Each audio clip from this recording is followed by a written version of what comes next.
Nous vous proposons d'améliorer l'efficacité des cours en suscitant l'implication et la collaboration des étudiants.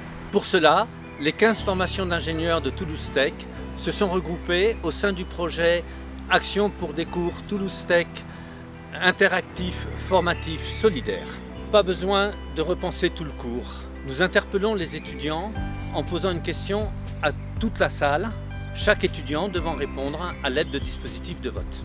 Cet enseignement peut se passer de la façon suivante. Dans un premier temps, pendant le cours, l'enseignant interpelle les étudiants en leur posant une question. Puis les élèves répondent individuellement à l'aide de leur dispositif de vote. Et en fonction des résultats, l'enseignant s'adapte alors aux réponses des étudiants. Bien sûr, s'il obtient une large majorité de bonnes réponses, il explique et poursuit le cours. S'il obtient une large majorité de mauvaises réponses, l'enseignant réexplique le concept, puis il poursuit le cours ou réinterroge les étudiants. Si le résultat est mitigé, l'enseignant va inviter les étudiants à argumenter avec leurs voisins sur le sujet, puis il les fait voter à nouveau. En général, les résultats sont sensiblement améliorés et les étudiants retiennent mieux les arguments et les raisonnements formulés par leurs camarades. Alors, je pratique cette méthode pédagogique depuis 2-3 ans et j'apprécie sa facilité à la mettre en place.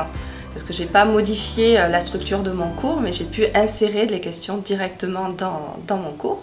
J'ai des collègues qui l'utilisent en mathématiques, en physique. Moi, je l'utilise en alimentation animale.